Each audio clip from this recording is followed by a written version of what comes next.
Hi, I'm Rebecca Bryant, Chief Executive at Resolve. This movie is to celebrate our 25th anniversary. How many years is it now? 25? And wow, what a 25 years it's been. Congratulations, you're 25, you're only a wee nipper. Well, congratulations and happy birthday for a quarter of a century. Yeah, I think it's had a big impact over those 25 years. The story starts at the Institute of Housing Conference in Harrogate in the summer of 1995. A group of councils came together to talk about the problem behaviour taking over the housing estates they manage. So I remember turning out at hundreds of tenant meetings in the early 90s when increasingly you got lambasted about antisocial behaviour, which wasn't even called antisocial behaviour at the time. It was nuisance. A new phrase, antisocial behaviour, was born. It was 1995 and it was the National Annual Housing Conference, and 9 of us chief housing officers and our chairs all got together and decided we really ought to do something about this. Our founding members felt the legislation available at the time was not working for them. They wanted better powers to tackle the problem. The Local Authority Action Group on Antisocial Behaviour was born. What a snazzy title. And there was no legal basis for dealing with antisocial behaviour or nuisance on our estates. So we decided to lobby for it.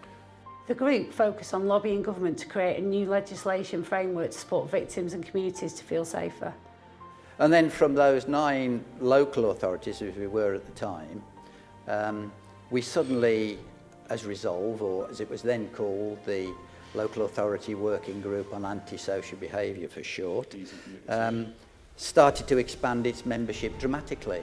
And within a couple of years, we'd got over 300 local authorities and housing, no ALMOs at the time, local authorities and housing associations, representing at that time about 3 million of the 5 million social housing tenancies. And in 1997, a new Labour government was elected and antisocial behaviour became a priority.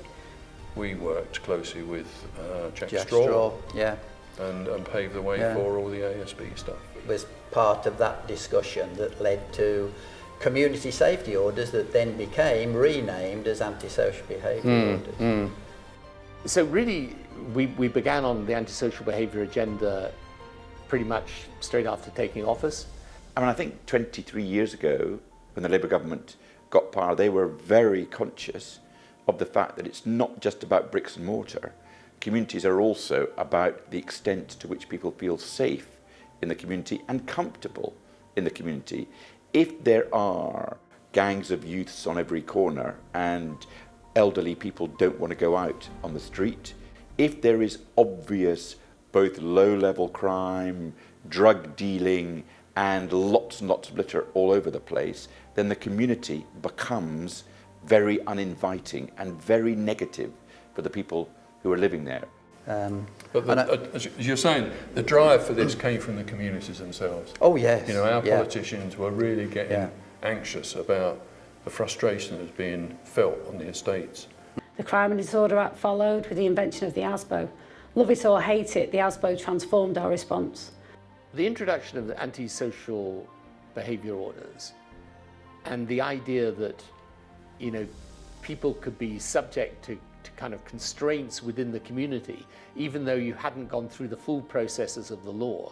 I think this was important because it allowed us, along with a lot of community interventions around drugs and local partnerships and so on, but it allowed us to deal with what was a huge problem that I found talking particularly to frontline police officers who would say to me, look, you know, if it's a serious criminal offence, I'm going to spend a lot of police time on it.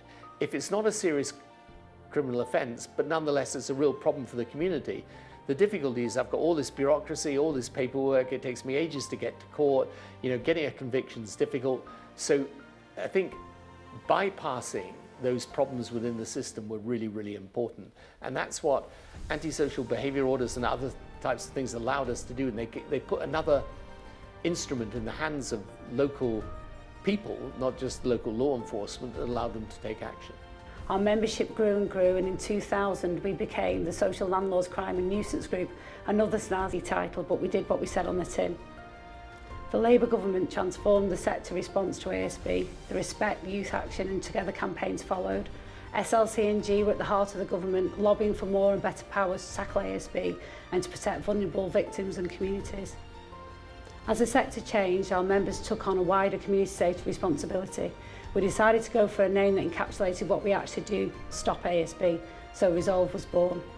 So Resolve is an organisation that's grown out of the grassroots, out of people's genuine concerns.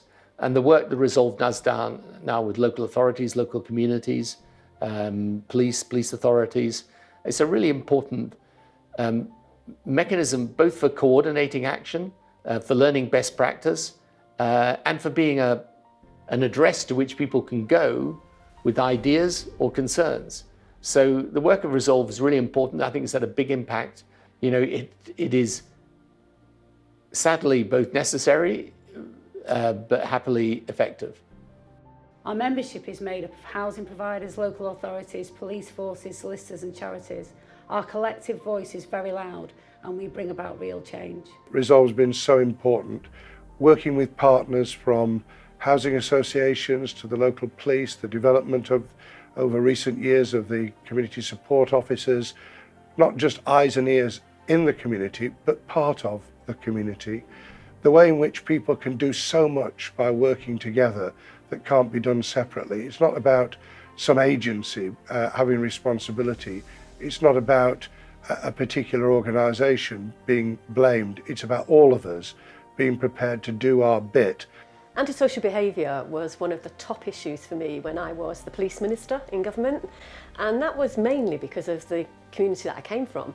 I'd seen in my city, in Salford, for 20-30 years, a gradual decline and almost a descent, not into quite anarchy, but the good and decent people in the city, you know, who went to work, hard-working, great families, were slowly being intimidated by a minority of people, but who had some pretty appalling behaviours.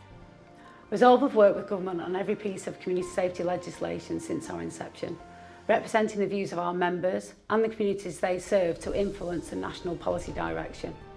Most recently, we worked on the ASB Crime and Policing Act, simplifying the powers, putting victims at the heart of our response and tackling the underlying causes of ASB. The question, as always, is how can we improve the toolkit? The tragic deaths of Fiona Pilkington, Gary Newlove, David Askew and Susan Dow highlighted how important tackling ASB is, recognising the harm that ASB causes, and if it's left unchallenged by agencies, the potential for a tragic outcome. We can and will make sure we do better. Behind the scenes, there are many people who give up their time to support Resolve, their passion to stop antisocial behaviour and make communities safer. We have celebrated best practice and excellence in the sector for many years. Resolve is only here because of the amazing work our members do every day of the week. We celebrate the residents who take a stand and the practitioners who support them at our annual award ceremony. Antisocial behaviour devastates the lives of individuals, families and communities. For victims, their lives are often never the same again. It impacts on their mental health.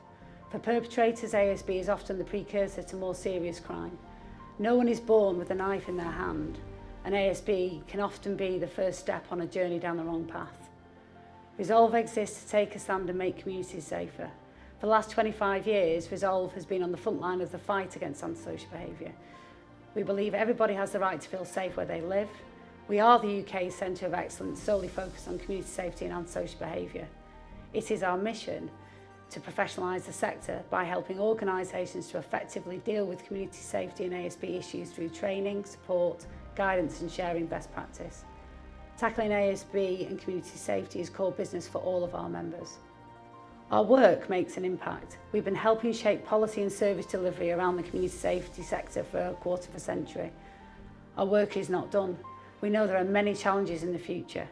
Making sure victims get the right support not dependent on where they live, tackling the root causes of antisocial behaviour, making sure practitioners have the right skills to resolve cases of antisocial behaviour, being the voice for those who are more vulnerable in our communities and striving to make sure ASB is seen as a national priority. So I'm really grateful to Resolve in how they communicate right around the country. So it's actually a multi-agency approach. And it's quite nice that the Home Office are listening to things, and also that we're actually talking about antisocial behaviour once again, which I was proud with my last report as the former Victims Commissioner. It's giving people the strength and the ability to say, if we act together, then we can be strong. And when people have confidence and the children feel safe, they learn better, their education improves. You find that there is community spirit and people come together, and adult education, all those things that make us a civilised society. And I don't think it's overestimating it to say that the challenge of antisocial behaviour was really about bringing back that sense of being a citizen. It's your community. You have the right to live in peace.